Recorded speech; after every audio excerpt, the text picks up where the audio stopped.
Let me express my extreme disappointment with you, Mr. Poole. You are on bond for an evading arrest, a criminal mischief. You've picked up an aggravated assault of a family member and now a terroristic threat.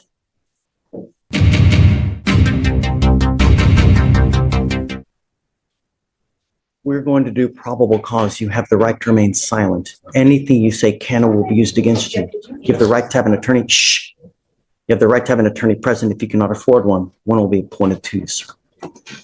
Yes, Judge. The defendant is the complainant's ex-boyfriend.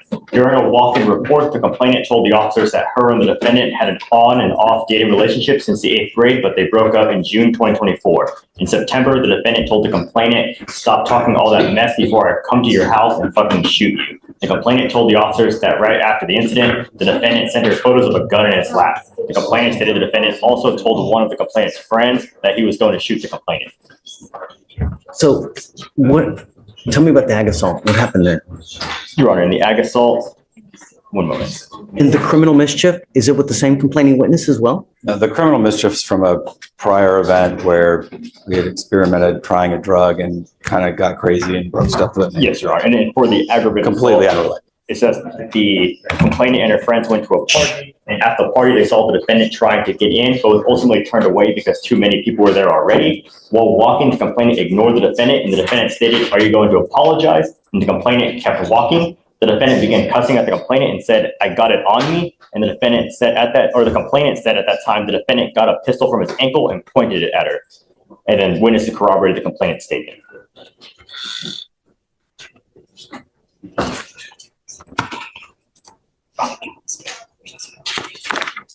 And Your Honor, there's also a pending terroristic threat out of Galveston as well for the same complaining witness. Yes. Did you know about this? I did not know about that. Do you have an open case in Galveston as well? I think, Mr. Poole, that you are a complete and utter danger to our society. And I'm going to do everything in my power to protect Harris County from anyone that does any kind of damage whatsoever. I am now revoking your bonds on both of your other cases. Goes with you. I'm sorry. As much as I love you, it's unacceptable the way things have been going. And I think that you don't get the message. And now I hope you do.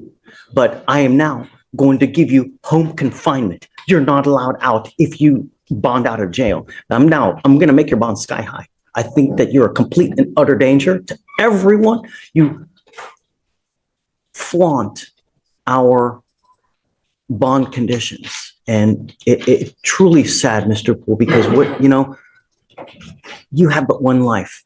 And when you have a gun and when you start using that, God forbid that you do some irreparable damage, that you dig yourself into a hole where you're looking at 50 to 60 years in prison, perhaps life. Sure. 99% of people that are in jail are there because they have no self-control. They either use something, they are on something, and they get upset. They wig out without thinking, if I say this, what's going to happen? If I do this, what's going to happen? It's unacceptable. And now I will do everything, like I said, in my power to protect Harris County. So if you do get out, you must remain home confinement. You're not allowed out.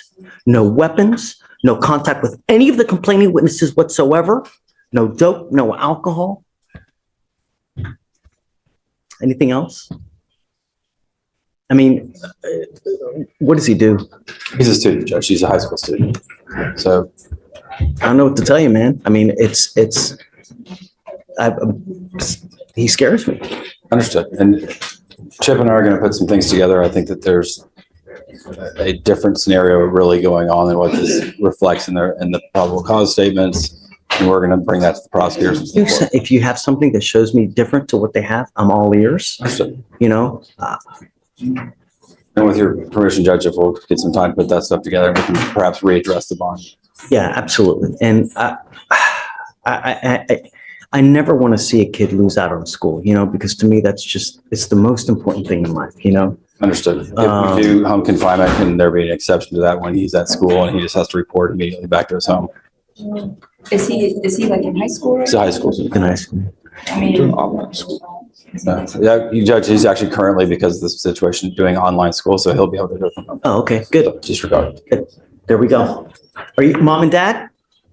Come on up, come up.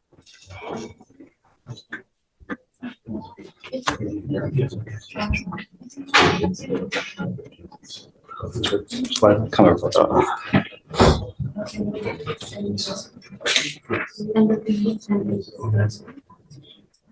Thank you so much for coming.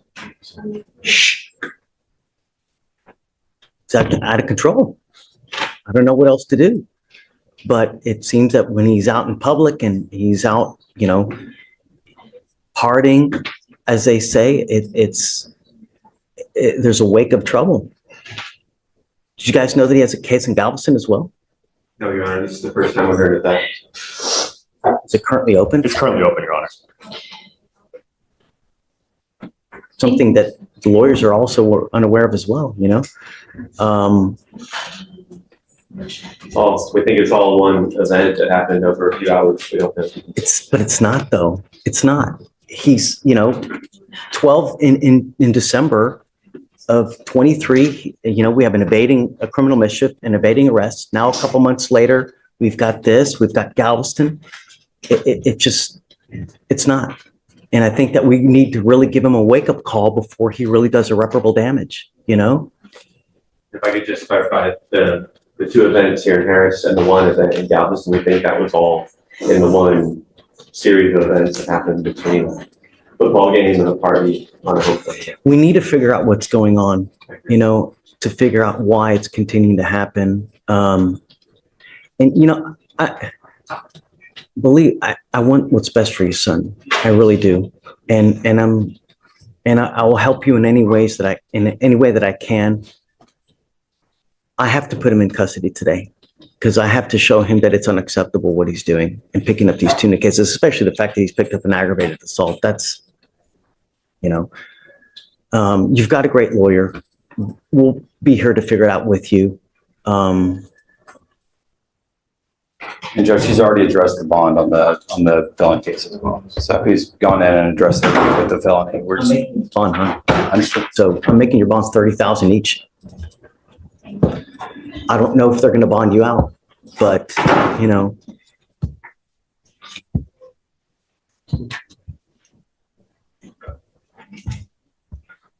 if you do get out, you better be on your best behavior, and you are not to go anywhere. What I'd like to do is, I'm going to take him in now. I'd like to do an evaluation. It's called a TRAS to see what the best way of going forward. We have clinicians that can sit there and evaluate him, talk to him, figure out what's going on, and perhaps boot camp is the right way. Perhaps, we have these other things that we have at our disposal to see how we go forward, because I just don't know. I don't know what's going on in his life. I don't know what he's doing, what he's taking, We did already as part of the PTI, and they do want to increase him to what? Say it again. They want to increase his level of supervision to live. Who say that? Felony court? No, misdemeanor, but this is a part of the PTI. He's already completed the TRS this year, so because of the new law violations and how famous they kind of are, they want him to do what? Did you hear that? I did. Judge, again, I think that these probable cause statements are giving a skewed picture of what's So really that's going right. Let's not put the cart ahead of the horse. We'll give you time. And then if you see something different, just come back and let me know. Okay. Do you have any questions? No. If you need anything, always come back. We're here. We'll help you out in any way that we can. And sometimes some kids are harder to reach, but we'll do everything on our power to reach them one way or the other. So we got you. Okay. We'll take care of you one way or the other. Okay. All right. He goes with you. Oh yeah. I'm going to do a mow-up. So hold on, Stephen, hold on. Mr. Poole, I'm entering in what's called a magistrate's order for emergency protection that identifies SM as a protected individual. You're not to commit family violence or an assault against this person, commit an act in furtherance of an offense under section 42.072 of the Texas Penal Code, which is the stalking statute. You cannot threaten, harass, use another person to communicate a threat or harassing behavior. You cannot be in possession of a weapon or go within 200 feet of where the person works. If you violate this court order, the state can and will file a violation of protective order, and you violate those conditions, I can have a hearing to hold you at no bond. Zero bond, and I will do it in a heartbeat to protect every person of Harris County. Do you understand, Mr. Poole? Okay, all right, we'll have him sign it, and then.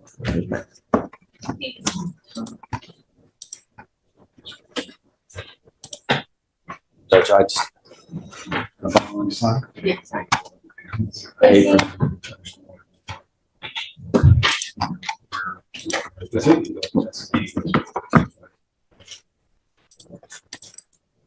Do you know that they are 100? That's on to him. Do you know that they're 100% going to? What do you want? I don't know. I understand the benefit of expressing the gravity to him of having him go into custody and have to bond out, get processed through the jail, spend the night in jail.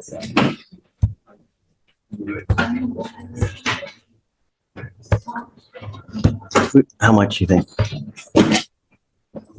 That I'm not going to do. I think that's all right. All right.